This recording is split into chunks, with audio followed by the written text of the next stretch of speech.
B. Frank Network.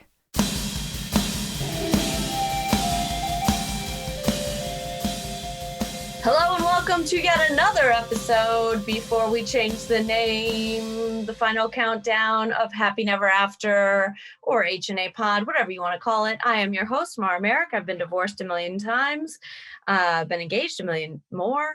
And I'm here with a fellow comedian, Stewart Fullerton. Hi, Mara. Hi. We only know each other from online. Well, and I have never been engaged, so I'm jealous. Trust me. I was going to say it's not that great, but actually the engagement part is super fun because everyone's like, oh my God, show me the ring. You're like, I'm about to sell it. Here, look at it. You're like, do you want it? I'm getting rid of it soon. I'm obsessed with people that have been engaged a lot. I think that's amazing. Do you actually want to get engaged? I mean, yes, but I like people that have when people are like, I've been for example, a Real Housewife is like, I've been engaged 19 times. And I'm like, how do you get to that stage? It's not really that I want to get engaged so much. It's just like, I've never even been to that stage. And people that have had it a lot, I'm like, you have magic about you, probably. I think Kegels, A. Kegels. And B, I think at first I just didn't want to get married. And so I feel like men sense that and they're like, oh, let me lock this shit down. Yes. Oh, yes. See, that's what it is, though. The men that realize they need to lock it down, I'm like, they're smart. Yes. But then you break it off and then they're like dumb again. I know. That part I'm not very good at. I'm always like, I guess I'll just marry you and then figure it out afterwards. Right. Exactly. That's what you just get through the wedding and then you can figure it out. And then if it goes really badly, you have to have kids to make sure it's really not working. Yeah. You should have a lot of them too, just to like really test it out, To make sure. I heard about you from a previous guest. The women, just to explain to all the listeners, women don't get booked on the same show because they there's only like one or two. So true. So you don't really know people as much. And then there's like 4 guys and then like 1 woman. And she's like the checks girl or exactly. Yeah. It's like, so we don't get to make frenzies with each other as much. I know. They're trying to divide and conquer us. They are not successful. We're successful. True. We're just going to find another way. Exactly. So you, the reason there, I was like, I'm trying to book comics for Doc B, and your friend who connected us was like, oh, I know somebody that's fucked up. Stewart. I am as fucked up as they come, Mara. Don't even worry. Oh my gosh, Doc B. Did you know he's from Arkansas, where I'm from? Yes. I didn't know you were from Arkansas. Yes. Actually, I have a Razorback shirt on right now. Yes, I'm from Arkansas. Can you believe it? No, because your accent isn't that crazy. I know. Whenever I get a little drunk or if I start talking to someone on the phone, like someone from the South on the phone, it'll come back. But other than that, I kind of like got rid of it a long time ago. I feel like I've been watching TV since I was like 5. So yeah, I am from Michigan. So yours is kind of can be a sexy accent. I think Southern girls are like, oh, hello, sweetie, Well, yeah, that's actually where I went wrong, Mara, is that I got rid of the accent because I thought it would make me sound smarter. And then I realized like the goal isn't to be smart. The goal is to be hot. And then like now I could get so much done. Like I'm actually a waitress. And if I say y'all, the tip is better. That's just a fact. Yeah. I never got anywhere as a bartender being smart. Exactly. It's like, and people like Southern, like this Southern thing is so cute, yes. And I was so embarrassed of it. And I'm like, why did I do this? I need to like start faking the accent and then get back. Yeah. You're adorable. So, you should really play this up. I could tell you I would be engaged a lot more if I... Well, you're redheaded, so maybe the people think you're crazy. That's true. That is true. And they're not wrong. Okay, so what happened in your fucked up childhood? Oh, it's bad. Okay. Okay. So long story short, and me and Doc went into this a lot. And so long story short, my mom is insane. And like, when I say insane, I mean like full next level, absolutely insane. And Doc Brian and me talked, and we think she's bipolar probably, Okay. but I haven't gotten that diagnosed, and she really fakes it till she makes it. Like people in the real world don't really realize, that kind of Mhm. stuff. Full insane. My parents, I think, had like a horrible, horrible relationship. And then my dad ended up getting on drugs really bad, which actually happens a lot in Arkansas. Like What people, kind of drugs? like, Coke was the main one. Okay. And he ended up it started with drinking, and then it just like kind of accelerated and all that stuff. And he was actually my middle school principal. And he actually went to rehab while I was in middle school. And like the teachers knew and I didn't know. And it was bad. At one point, he actually like ended up stealing like computers from the school to buy drugs. Like it was all bad. But of course, While like, you're at the school. absolutely. But by the way, Mara, this whole time I was told that he was having back issues and in rehab for back pain. So I didn't know. So I literally had no idea. Yeah. So, cause they would like, they just don't tell you things, like your parents want you to know. And even though you should know, I believe that you should be honest with a kid, I just like a little embarrassing to be like, my dad's in back rehab. And then every teacher's like, he's not. We laugh so we don't cry, I'm not being insensitive. I'm just laughing because it's like, this is what happens. But yeah, so long story short, he ended up dying when I was 14 of a drug overdose. And my mom we never really handled it well. I was just super angry and like, I pretty much just became insane and by that, I mean like fun insane. Okay. And my mom just kind of kept getting darker and darker and darker. And yeah, and then me and my sister are kind of just like, wow, our lives are fucked up. And then I ended up going to college, moving to New York, and it comes out, it's like when I talk to Doc Brian, I'm like, oh God, we got to talk about my life, but I try to push it down as much as possible. Now, you drink now. Do you think about that stuff? Oh, yes. I actually pretty much every week decide I'm going to be sober, and then it never happens. So I'm working on that. But I actually have a really good, I don't know. Some people would tell you I don't have a good handle on it. I don't really drinking doesn't force me to ruin like relationships and friendships. It more so just makes me really hungover, and then I get more anxiety. Got it. Do you know what I mean? So Yeah. like drinking, and I'm just like, I'm almost at the point where like drinking is sort of like my identity. Like my friend, not really my identity, but like my friends drink, like I have fun when I'm drinking. My boyfriend and me are both huge drinkers. Like I'm from Arkansas, so we all just drink. Like, Yeah. Like we call Michelob Ultra water. Like it's literally water. Yeah, it is. So yeah, I do think about that though sometimes. And I feel like are you sober? No. I know. I'm like, I don't drink a lot, but I'm not sober. Yeah. I want to get to a little bit of a better place. I think quarantine got me a little back on the drinking wagon more. I got stuck in Myrtle Beach, and I first started drinking champagne every night, just like, Yep. I made it another day by myself. And then eventually I was like, let me just throw a little vodka in there. Yes. That's what happened to me. Stop it. Oh my gosh, that's what happened to me. So like every year I do dry January, like just because it's like I feel like the perfect month where like nothing happens and like you just get a little reset. Yeah. And this year I was like, I'm doing dry January. And then the people stormed the Capitol. And I was like, I've been drinking ever since then, to be totally honest. January 6th, I think though. So I made 6 days. And then now I'm like back to the old ways. I was super fun when I was drinking a lot. I was such a good time. That's the thing. It's so fun and you're such a good time. The issue is like in the South, I feel like you can drink all the time. Like that is like what you do. In New York, it's like, I have to wake up at 6 a.m. I know you work out. I work out too. So it's like to be able to work out, you have to work out. It's like these days. Yep. Then I have to work a full-time job because I'm not being paid as a comedian, obviously.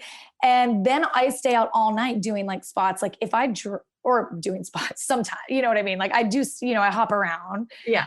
And it's like there's not enough hours in the day. Sometimes you can't really drink. Like once the world is open back up, I'm like, I don't know if I can.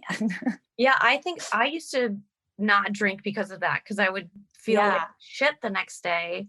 And then, yeah, I used to do some crazy stuff. Like after my second, no, after my third engagement, like when we broke it off, I kind of went, that was my, after my second, no, fourth engagement, sorry. Fourth engagement after my second divorce, where I broke everything off, because it was like boom, boom, boom, boom, boom. And I was like, oh, you're not processing any of this, and it's good. You're gonna Yeah. crash. Yeah. Yeah. That's when it all comes down. Yeah. I was drinking so heavily. And one time I did ecstasy, and I remember I was like making out with this guy, and I ended up like, I wasn't with us, but my roommate was like, you pulled his dick out. And I was like, why? I did that in public? Oh, that's good. Oh my God. Yeah. I mean, always stuff like that. It's like, wow. Whoa. Wow. But it happens. I mean, yeah. And I've only had a few instances of things that like got bad. And then, the next morning you're like, oh God. Now I have a boyfriend. I just get drunk and then like yell at him, and then he forgives me the next day. It's like, this is easy. Yeah. We started to like try to have a baby. And so I really? cut it back way big. Yeah. But I'm also on hormones. So it's kind of like I'm drunk all the time. Yeah. Absolutely. Wait, so you're trying to have a baby now? Well, we had an accidental miscarriage, and then, oh no, I'm so sorry. oh, I didn't even know I was pregnant, but I trained my doctor, and she was like, well, you're here and you have this, because I was like, why is the blood of Moses coming out of me? Like, what is, and she's like, let's give you a blood test. And she was like, yeah, you were pregnant. And I was like, oh, and I never thought I could get pregnant, because I also have a bipolar mom. Oh, wow. Oh my gosh. I thought, because she gave me, because I didn't even get my period till I had to induce it when I was 19. And I thought it was because of her, the amount of stress that she put me in. Yeah. Probably. You get trauma. Yeah. Yeah. In your gut. Do you have bad guts? I get really bad stress. Like I'll get what's been happening to me. I'll get like really bad styes, which everyone says it's from like stress, and like, that is true. I don't have a great gut. Like I definitely have to be careful with what I eat. Yeah. I think that's a response to trauma belly, I call it.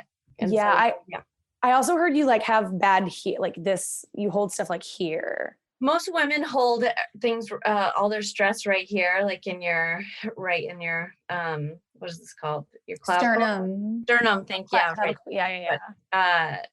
But a lot of it is because the more you get stressed, you start to sink like this. Yes. And then it's just a lot of pressure at the insertion of your Totally. Yeah. So whenever I do like, yeah, it's really cool. I'll tell, I don't touch my clients a lot, but I'll show them, I'm like, just go ahead and press right there, and then just exhale. And they're like, some of them start crying. It's crazy. Yeah. I've heard that if someone like pokes you right there, you'll like cry. Yes. Or like something. It's true. Yeah. That's so interesting. Wow. So we both have bipolar moms. I know. That's why I was like, oh, I got to talk to this girl. Is your mom still alive and stuff? She is. I haven't talked to her in, I think, 11 years.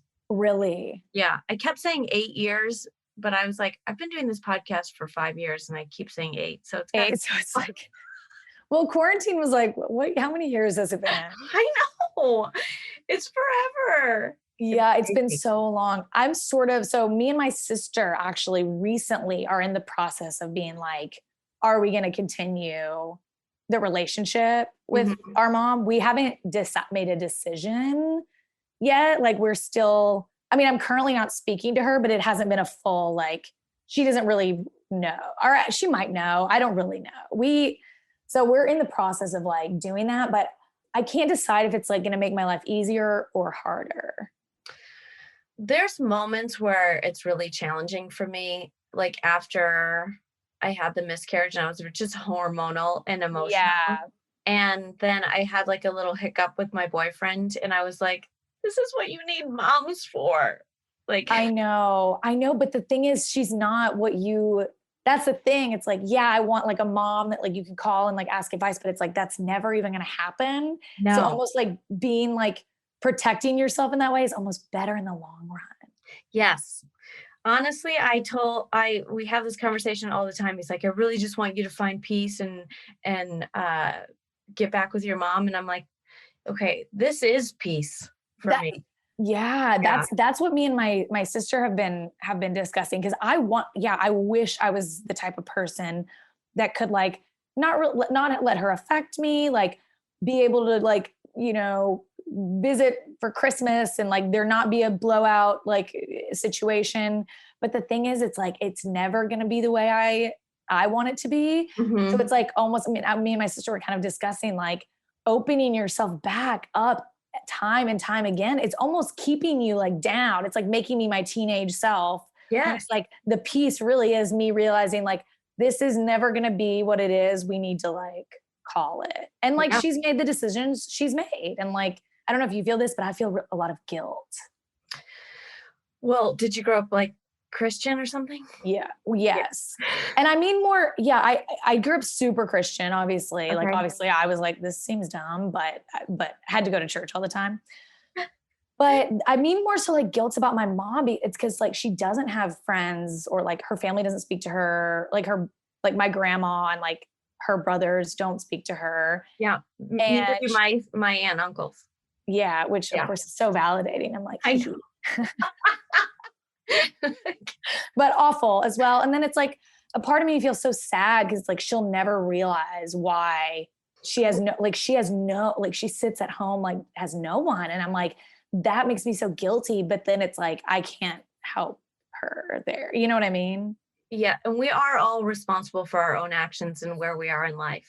Yeah, Yes. exactly. And like, oh, I love this quote. You probably have heard this like a million times, but someone's like you can't help the way like what happened to you, but like as an adult, it's your responsibility to like be better Oh and God. fix yourself. And hearing that quote like blew my mind because I was like, I keep going back like I don't deserve this, and like all my friends, you know what I mean? I kept like going back to that, and it's like the moment I am accountable and like I take responsibility, like this is the situation I have, and like it's given me other things like tons Mhm. of friends and like that kind of stuff, then it's like it gets better, I guess. I think it hasn't the only thing that I need to get over with my mom is my relationship with other females, I think. Oh yeah. Because I'm very guarded and I'm like, you're gonna turn into a crazy person. Yes. Yes. That is, yes. I actually feel the same. Do you? Yeah, I actually have a lot of female friendships. I don't have the exact same thing as you, but like I definitely don't trust people and I keep people very surface. I have like a million surface friends. Yes, Do you know what I mean? If that makes sense. it does. I have those. So it's like, I don't really let people full in. I just recently started to not care about a lot of people because before I was like, oh, I'm going to people please. I'm going to make sure everybody's calm and happy. And now I'm like, these are my real feelings about everything. To be honest with you, I'm in the people pleasing stage of my life and it's not going well. I feel like you're a mini me because you're so much younger. And I'm like, oh, honey, I did all of this already. Mara, like if I could complain to you for a second, like I've overextended myself because I don't have like a family. Do you know what I mean? Like Yeah. me and my sister are very close and like she's great, but we're so different. Like she's so serious, studious, like very serious, and I'm always like Is crazy she and the like older running one? around. She's younger. Wait, I'm what? I'm the older one. And I act like she acts older than me, like 100%. And I think I've like done a huge disservice to myself because I'm like, I want so much like love and attention, I think. So I like reach out to people when I'm almost sort of in like a manic state. I feel like I'll like make all these plans and like reach out. And then I get so overwhelmed. And then like I have too many to be told. This is not relatable, but I have like too many friends. No, it is. But they're not like good friends, if that makes sense. Do you know what I mean? Yes. It's like I have a million people texting me and like, yet I can't sell out my Saturday show. And I'm like, why don't you guys come to my Saturday night show? Do you know what I mean? But they don't want that. They just want to like party with me. So I need to get to a point in my life where I'm like, I actually don't care if I piss someone off. I'm not there yet. I mean, there's still every once in a while I'm like, ooh, did I go too far? And then I have to like really weigh it out. And I ask a lot of people, I'm like, did I piss you off, or was this did I I do know. a bad thing? Yeah. But I wish people would just be like so much more straight up with everything. But I don't want to be straight up. So. I think right now, especially in these times with people, like you have to be, if you have a group of kind of leftist people, then you, it's like everybody's an Uber driver and you just agree with everyone. They're like, oh yeah, and we have to do these politics. And you're like, yeah, absolutely. Can you keep driving me to my Yeah. destinations and keep Yes. the peace? Yeah. So Yes. what I've realized in the last few months is that everybody is getting too involved in their own story and their own narrative. Like whatever channel of news that you listen to, that's your opinion. And then you only watch the news that is around that. And you're like, hello, there are so many more facts and everything about everything. That is what's killing me about living. I am almost like, why was I cursed to be brought up in this generation? Because it's like, you can't argue with anyone. Like the second someone says, for example, like I actually got into some hot water because I really hate Meghan Markle. And no one hates her. So like, I do. Thank you. Well, we don't have to like talk about it forever, but like, for example, I said I hated her and people called me racist. Yeah. Like this and this and that. And like, I had people that I went to college with DMing me like, you're problematic. And I'm like, are you kidding? How are you not seeing? I almost had like a mental breakdown. I was like, how are people not seeing the whole picture that like she is calculating? She identified as white for most of her life. Like we're going to call someone problematic. And just because I said I didn't enjoy the interview, now I'm like, the second someone calls you racist, it's like, I can't argue with that. Like, if you like, what is my argument?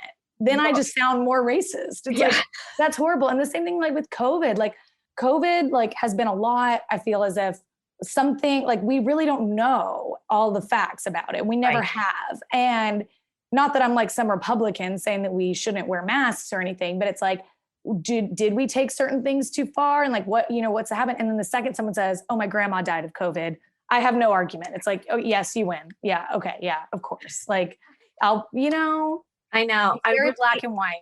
It is. I posted a tweet about AOC and I was like, she's calculating. She is. These are the people don't like, just because she's like perfect. It's like, there's a curated image here, people. And it's like anyone that wants to go into politics, well, we're just comedians. So we see the truth, I feel like. And then other people are kind of sheep. I completely agree. And that's why I want people to not be so much of sheep, because they go on social media and they're like, oh, I'm going to follow this because I've only seen, for instance, the guy that they said that the police killed him because he had an air freshener hang. No, that's not why. And people grabbed onto that headline and they were like, I can't believe the air freshener. I was like, it's not about the air freshener. I know. I was like, read the rest of the story. Totally agree. And like, that is why our country has gotten into the place that it's in. It's like, we can blame the left almost more than the right, because it's like, the left people are just taking things way too far. And like, for example, like I do think a lot of like Republican people are like, we're not racist. And then we're just like, yes, you are. You know what I mean? And then it's like, we're never going to be able, and like Facebook is the same thing. Like what you were saying about like, I don't know if you watched that movie, like the documentary, The Social Dilemma. I didn't. My other co-host from Muscle Spasms was like, you have to watch it. And I was like, well, it's exactly what you're saying, is that people only see, because of social media curates. Like if I like posts about AOC, then I only see posts about AOC. And then it's like, if someone else likes posts about Trump, then they're only seeing that. So no one's seeing, and then people are just blocking and deleting people that disagree with them. So it's like, we're never gonna like fix it. Do you know what I mean? And it's making everyone further separate. So we can't, I'm like, can we start talking about solutions instead of talking about all the problems here? Like, let's work towards something together. I It's know. crazy. I am liberal also, but everyone thinks because I've taken a step back and I'm like, let's just take a bigger look here. Yeah. Everyone's like, oh, what are you, Republican now? I'm like, why do you say it like it's a Nazi? It's not.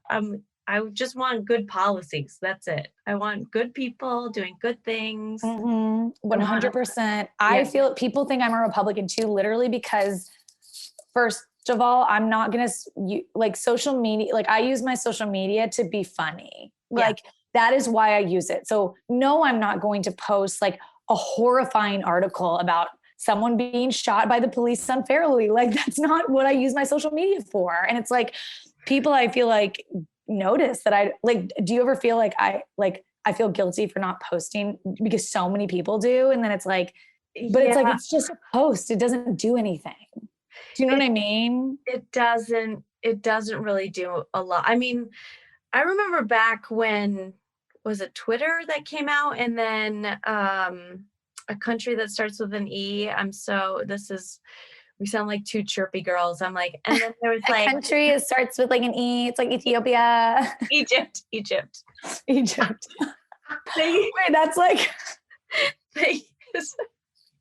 I thought it was going to be like an insane, like off the beaten path, like Arab country. And you're like, oh, Egypt with the pyramids. You know, they grew stuff. Wait, I'm familiar. You know what I'm talking about. Joseph and the Technicolor Dreamcoat was there. I think.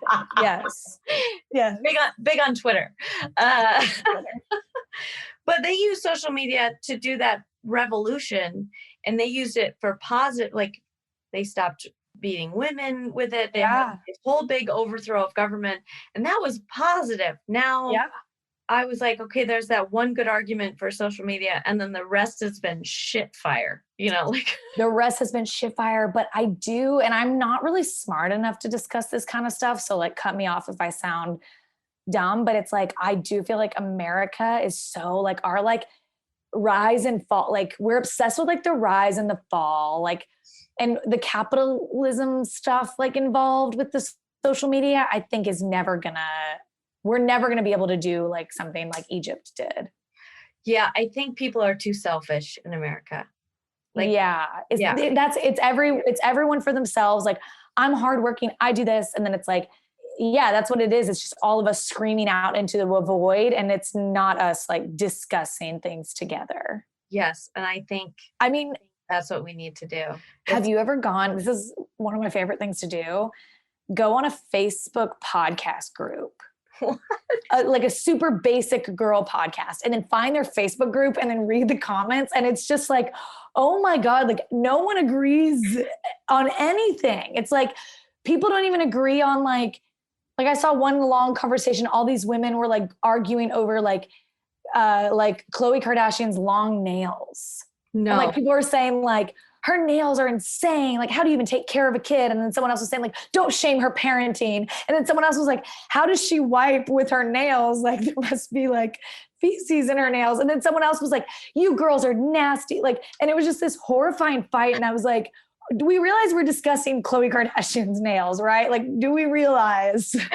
That is so pathetic, but very American. Oh, it kills me. I love them. I'm obsessed.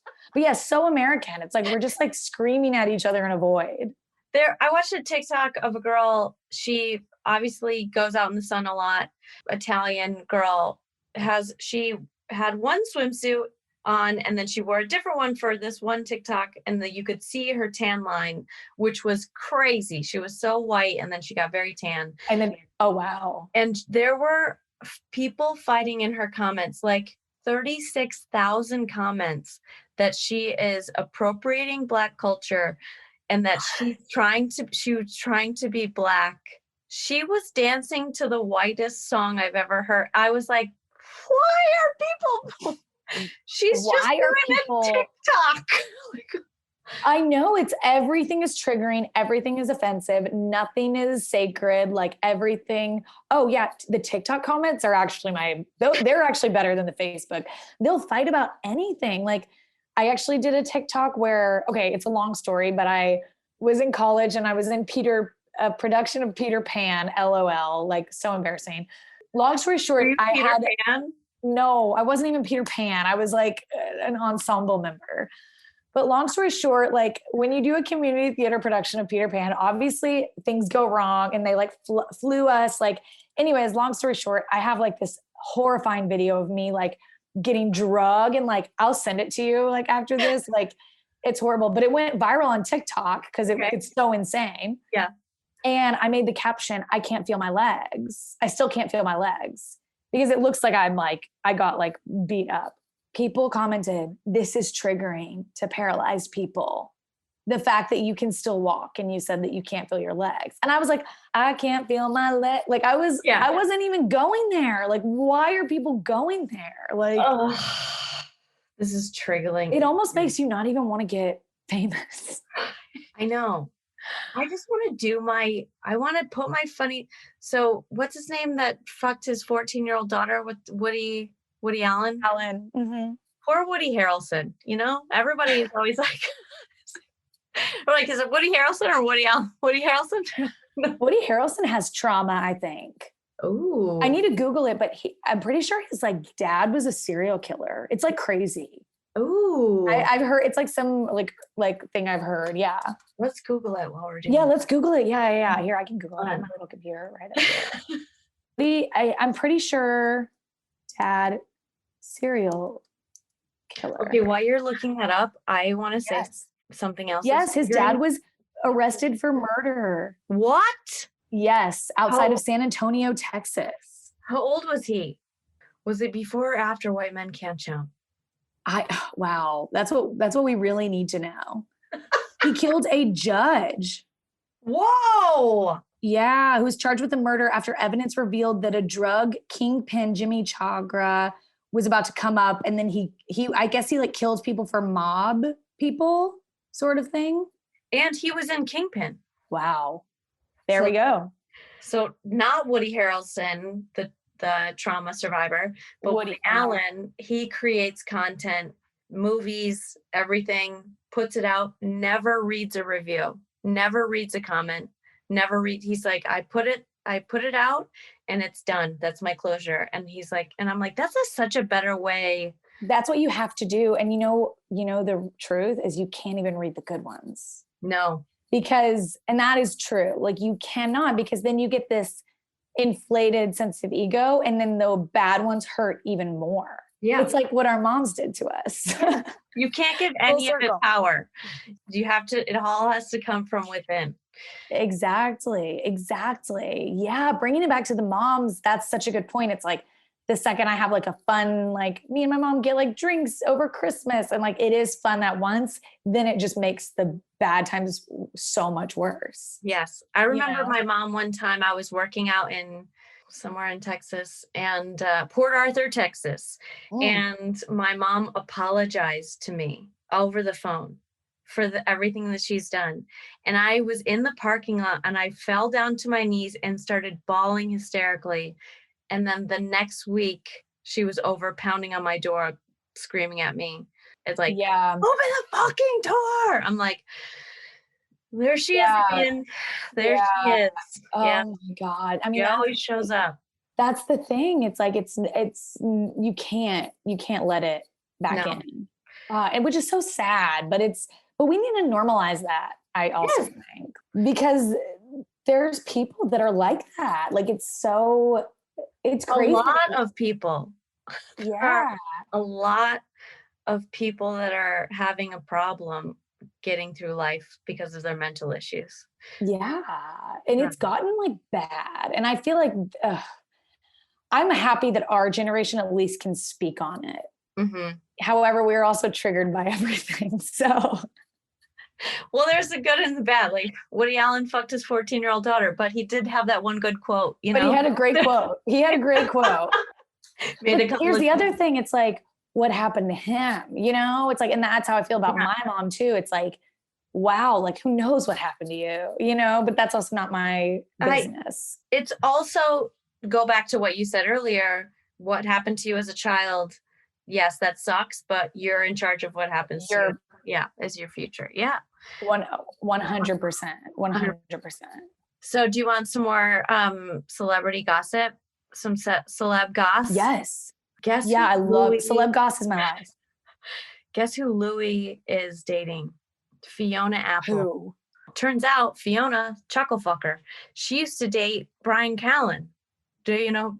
Yeah. Wow. Yeah. Oh So my. what happened to Fiona Apple that she keeps dating all these like What happened to her? Something bad. bad? If she's dating Louis, that means she likes to be abused emotionally. Sexually. Wait, and sexually. Yeah, exactly. Yeah. Wow, that is shocking. I mean, wow. I sort of have a little gossip. My friend is like she's from New York, lived here forever, and she's a crazy redhead. Like she has this like insane red hair. Mm-hmm. And Louis's first wife is like a painter, like a very amazing painter. And she's one of her nude models, my friend, because apparently like Louis's wife is obsessed with redheads, hence why she married Louis probably. But she said that she would sit for her and do like the nude drawings, and the wife would just talk shit about him the whole time. Like just like, fuck that motherfucker. Like he's such an asshole, like this and this and that. Like she just said, like just yell the whole time just about how horrible he is. Maybe he's been a little humbled and he's being kind to Fiona. He should be, because she's taking a huge risk to date him. Yeah. Well, I mean, she hasn't come out publicly about it, but he told another comic who mentioned it. And then I texted the producer and I was like, ooh, Fiona is a chuckle fucker, huh? And I was like, because she used to date Brian Callen back in the day. And yeah. And I was like, ooh, she just loves those funny, toxic, masculine dudes. Funny, toxic, mean, like smart, like, wow. Yeah. That is some good gossip. Wow. It is. Yeah, I was listening and I was like, oh my God. Didn't she just come out with a new album? And it's so funny because like during quarantine. Yeah. And one of the songs was about how she won't keep her opinions to herself anymore. The whole premise is like, you're kicking me under the table to be quiet, but I'm not going to be quiet anymore. And I was like, ooh, I really relate to this, because I don't know if you grew up that way in Arkansas, but you're supposed to stuff you're just supposed to sit and be pretty. 100%. 100%. And you have to be gracious. And so I was like, ooh, I relate to this. Now I can talk about things. And I was like, now she's dating Louis? What the fuck? And then now she's dating Louis. Oh my God. He's not going to let her tell her opinions. She needs to Google. Can you, I'm like, what? Let's see if Fiona went through. Fiona Apple trauma. This is she definitely went through trauma. Some of her songs are dark. Yeah. Her dad committed suicide by drug overdose at 13. So is that true? No, I don't know. Oh, I was like, I am Fiona Apple. I know. I was like, it's literally me. Oh, you're so gullible. Oh, yes, she definitely had a traumatic past. It came up immediately. Oh my God. It came up immediately. See? And then she's just not working. Oh, yes, here we go. Okay, just a second. Oh my God, you should be my natural disaster. I know, right? I'm your producer. I'm like, Mara, here we go. Daughter of actor Brian Mag. Okay, yeah. So her dad is an actor, so that's bad. That means she definitely grew up with trauma. It said she was teased for her looks, withdrew from her peers, had depression, antisocial behavior. The darkness peaked at age 11 when Apple vowed to kill herself and her sister at age 11. Oh, she started seeing a therapist, which worsened her self-image. Wow. And her parents felt that she was manipulative. Wow. Her life-inflicted wounds. Wow. Yeah, she definitely has trauma. And now she dates. And now she's with Louis C.K., which is the teller of them all. So what's your therapy situation?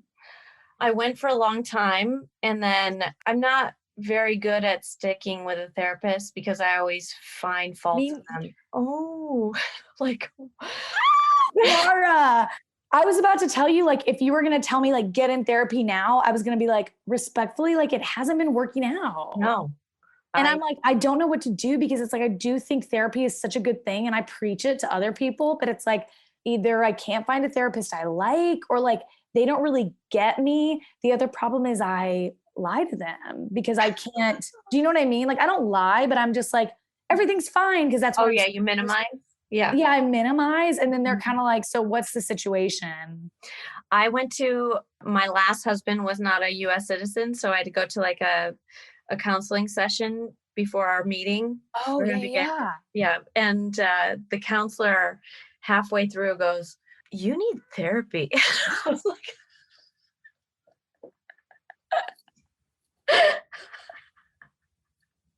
You're like, I got it. I got it. Thanks. I fired a therapist because she doesn't, I'm very organized and clean. This is my boyfriend's office, and that's why it looks like this, but it's the quietest room. But the rest of the house is like spotless. Like, I wake up every morning, I vacuum, Yeah. dust. It's got to be super clean. I And love that from your traumatic childhood. Just if I clean, my mom won't yell at me. Yep, been there. also, these are the things that I can control. So Yeah, I can control if the house is clean. Yeah, it's like that is the most like damaged, the sign of a damaged person. It's just like cleaning. Like my parents are screaming and I'm just cleaning. Like, okay. they won't yell at me if I'm gonna clean their stuff. I'll fold their clothes. And working out too. Working out, it's like I can do this. I can control how I look. Like, yes. Yep. I've had how is your relationship with food? Healthy, unhealthy? Oh, Mar, we don't have enough hours in the day. I know. My boyfriend he brought a scale into the house. No. And I know. And I was like, I have a really unhealthy relationship with the number on there. Oh, it's bad. I was like, really bad. Did you throw up? Were you ano or were you bull? Did you So go no, never. Throwing up has never worked for me. I like really can't do it very easily. That's why you have good teeth. Yeah, I know. And that's definitely something I've considered. But I actually have a really bad working out. Like I work out too much. And I've actually gotten a lot better. Oh. And then the just not eating, and then like binge eating has like been my issue. So you do like exercise bulimia? Yes. When I found out what that was, I was like, oh, that's what I'm doing. It's like I feel horrible, but then I'm like running 6 miles. Yeah. That makes sense. Yep. You're like, oh, I ate that cracker yesterday. I should probably run this off. Yeah. Forever. Absolutely. Exercise bulimia. That's exactly what it is. Yeah. But I've actually gotten a little better. I think when the world opens up, I'll actually be bad again. The quarantine thing has kind of been like, I can't really control it. You know what I mean? Like, cause when quarantine started, I would be like, I have to get this many steps a day. And then that drove me like nuts. So then I've kind of like peeled back. Yeah. I went on, it's called Clomid. It's a hormone. It makes you ovulate. Oh, okay. I wasn't ovulating regularly. And also HCG, which is the hormone that you make when you become pregnant, but it like helps build your uterine wall. And because of that, I didn't put on weight. It got mushy in my, and I've not had abs. Yeah. And so I was really, you were like, finally last month, I started showing it to my clients. I was like, look at this. I was like, it speaks. It's like crazy. It's just mushy. And I can do all the crazy ab exercises, but it still looks like a bowl of mush. It's just the hormone. Like you can't control it. I can't control it, but it is killing me mentally. That would be hard. It is very hard. I'm like, oh, hot girl summer is going to be no go. No crop tops. Yeah. So mentally it's been very taxing. And then you don't get pregnant. So you try, and then you have this 2-week wait time. Don't worry. Don't do this yet. And no. I'm good for a little. I'm good for a little. And then it's like, oh no, you're not pregnant. You're like, did I waste 3 fat weeks on right? Like, did I just waste those weeks? Like, yeah, it's crazy how our brains go to that. It's like, no wonder men get so much done. I'm like, they just don't care what they look awful all the time. And we look amazing. And we're like scared that a hormone is going to add like one little flab. It's horrible.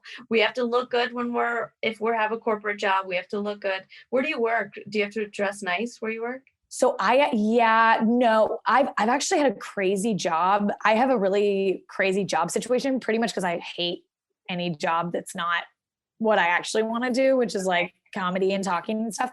But I quit a job recently that was like a corporate job where I was like an executive assistant. I got laid off from my job because of COVID. Then I got a new job that ended up being like, it was like for a startup, and they were crazy and like wanted me to do all this stuff. And I was like, I'm not going to do this. So I actually just got a waitressing job, which I actually really am liking for now, but we'll see. I might have to go back to like the corporate life just because waitressing can be a little nuts, but for now I'm waitressing. Consistent. The money is. I know. And I'm actually at a really like fancy place where it's like stable, but I don't know how long, restaurants get crazy. It's like, we got to figure this out. It doesn't matter where you're working. They're crazy. There's so much drama. I know.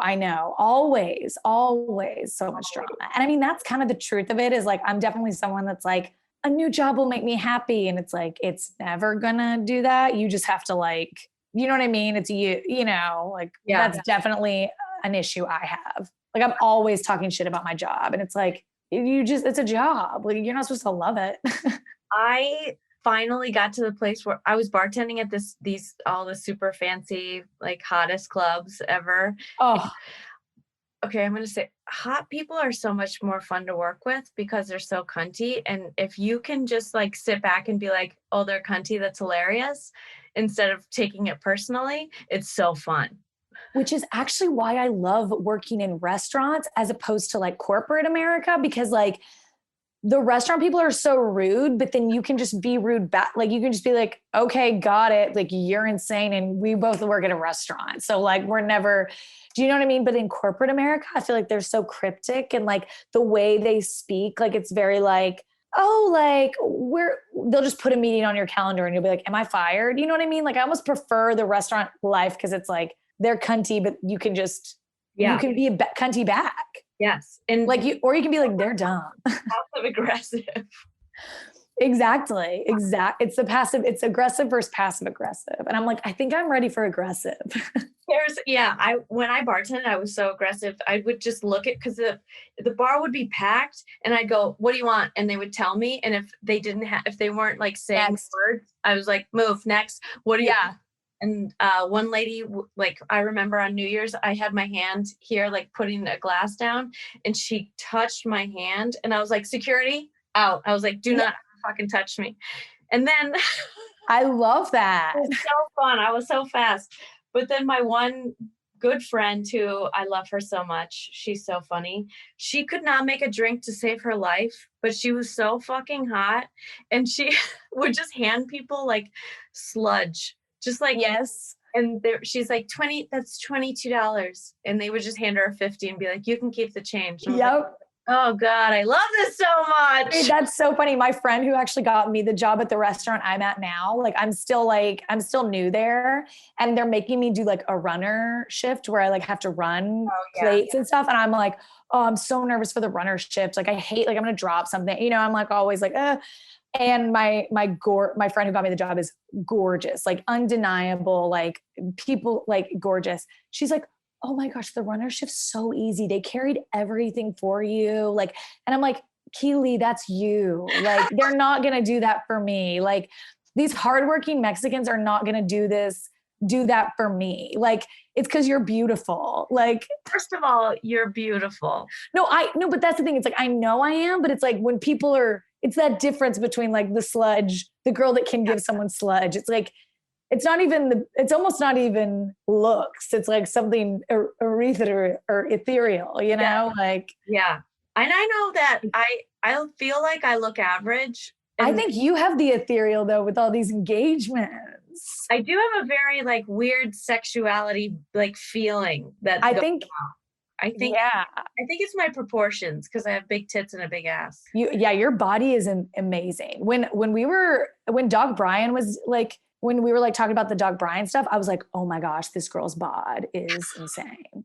Thanks. No, it's not anymore. It's my ass is a little bit bigger. My Oh, I love it. I know in my brain, yesterday I was wearing just shorts, like tiny shorts and a sports bra, and my boyfriend was like, "Look at your body," and I was like, "Just give me 1 week on Clomid, and you'll be like, what And, body?"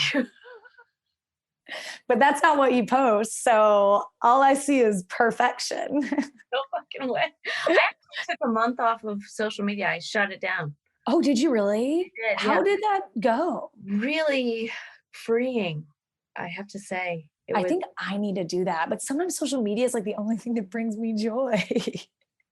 Like the TikToks, sometimes I'll watch TikToks and I'll be like, I know this is bad for my brain. Like I should be reading, but I'm laughing. Like I'm technically laughing. honestly, okay, I watch a lot of TikToks. That's not what I'm a voyeur on TikTok. I don't post. Yeah. I laugh so hard. Like I will be on the couch shaking. I'm laughing so hard. Me too. I love it so much. People are so creative. It's so good. And I was getting so much shit for it by like Kumia people. Like they were like, "Oh, TikTok sucks." But then they just posted on a show, they showed a video and I was like, "That's a fucking TikTok." Yep.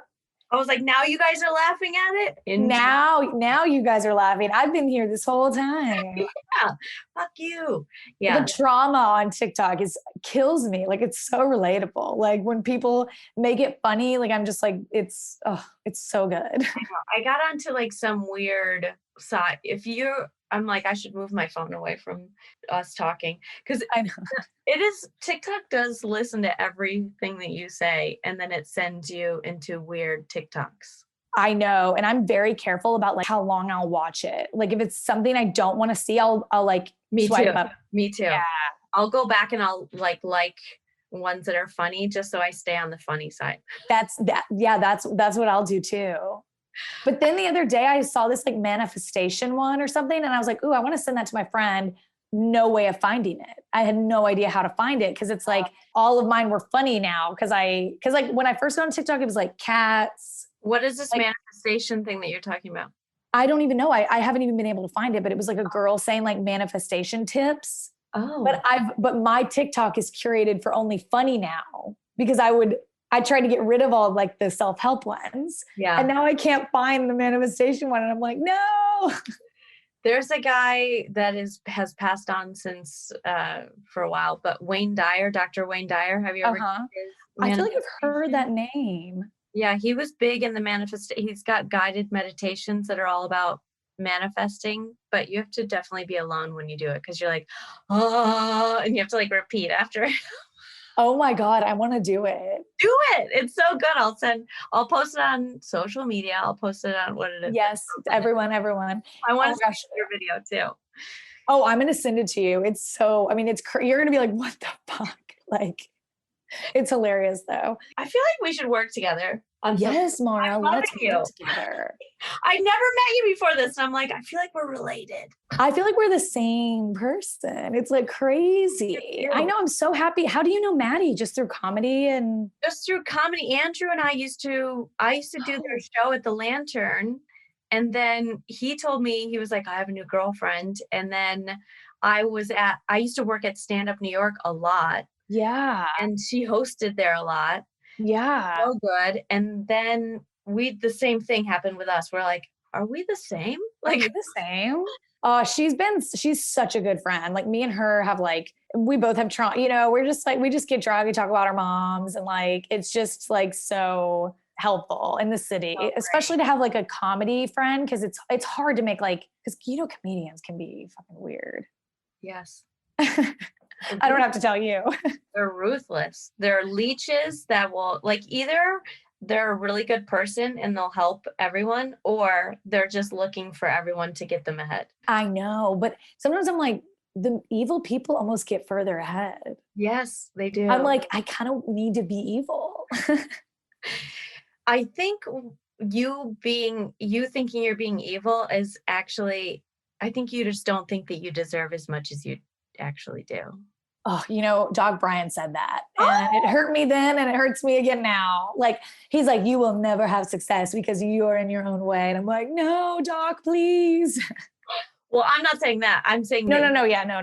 And No, I know it's that sort of thing. It's that like imposter syndrome stuff that messes up the normal people.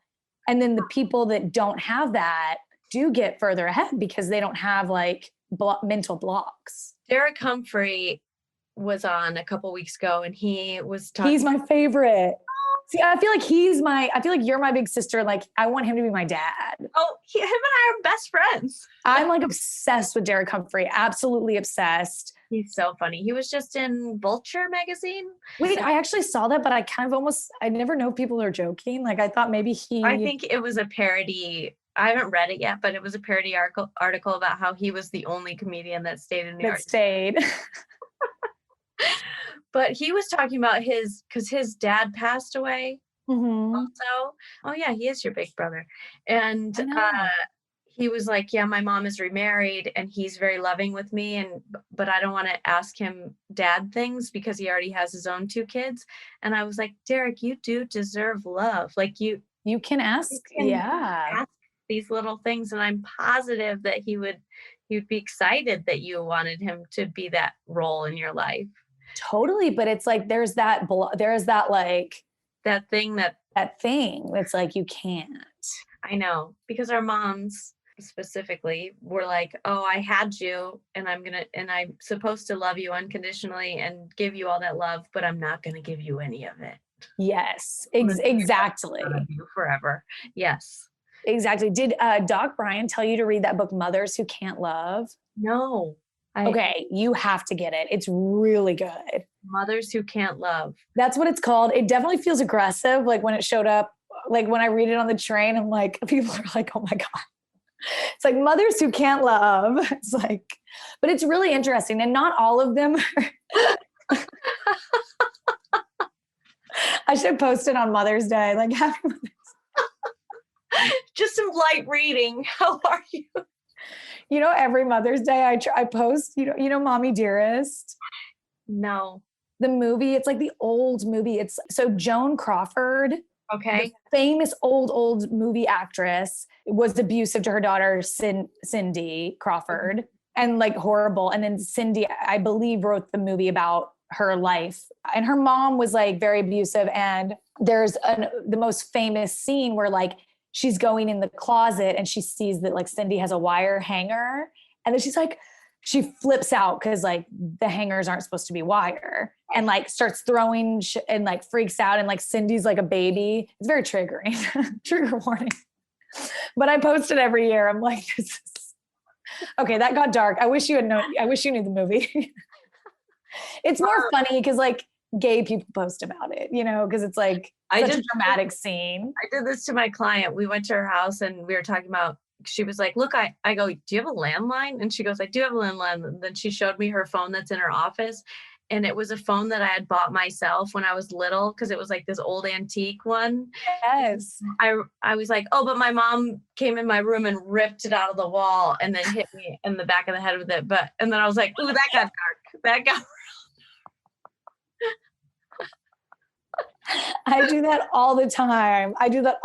I'm like, remember like in class when the teacher would be like, do they have any rulers? And I literally was a bit like little and I raised my hand and I was like, all of ours are broken at our house because my mom hits us.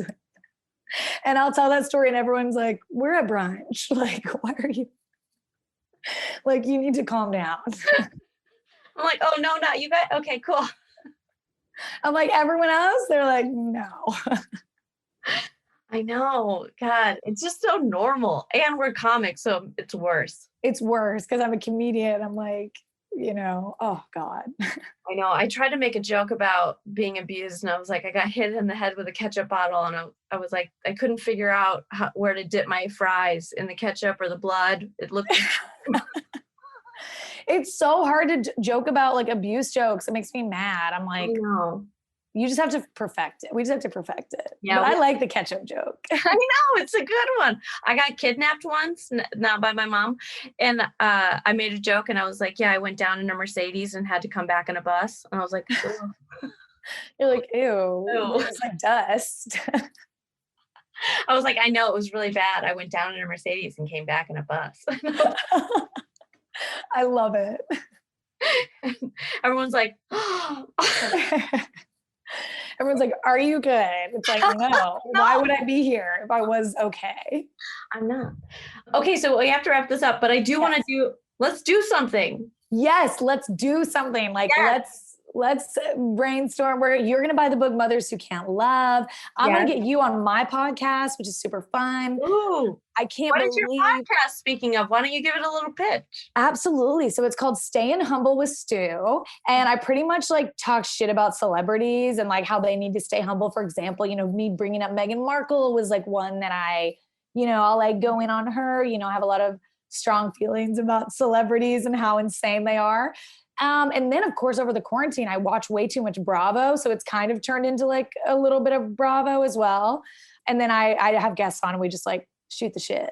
I was just talking about Hannah. I used to train Hannah from Summer House. Really? Her bod is good. Her bod is great. She's a strong athlete. She hustles hard, but she looked a little crazy on this last season. It doesn't look good. It looks really bad. But you know what's crazy, Mara, is that I actually I have tendencies to act like her, like I'm like she's too reactive. Yes. Like she's angry that they're not hearing her. You know what I mean? And she like wants justice for the fact that like Kyle kind of sucks, but she's going about it probably the worst, most insane way I've ever seen anyone handle themselves on reality television.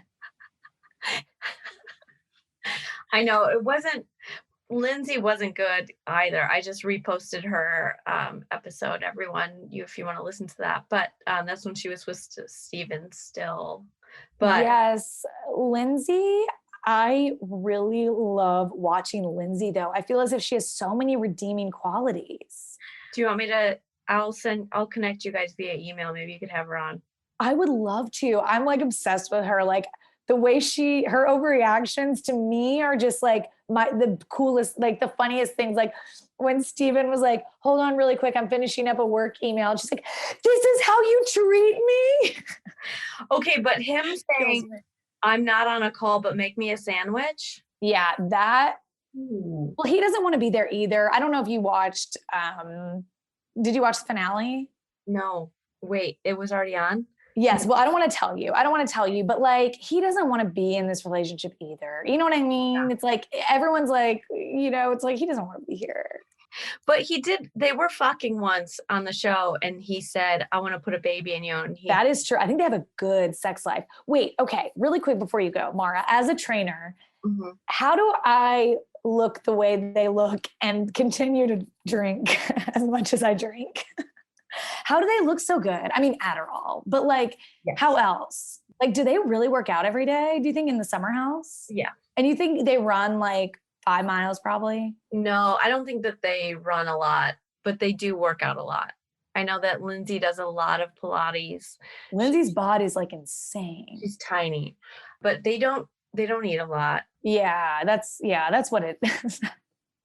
asking for answers that I already know. They show that they eat, like they consume food at the end of the night, but they really... Well, yeah, and you can tell when they get super drunk. It's like, okay, clearly Lindsay hasn't eaten in days.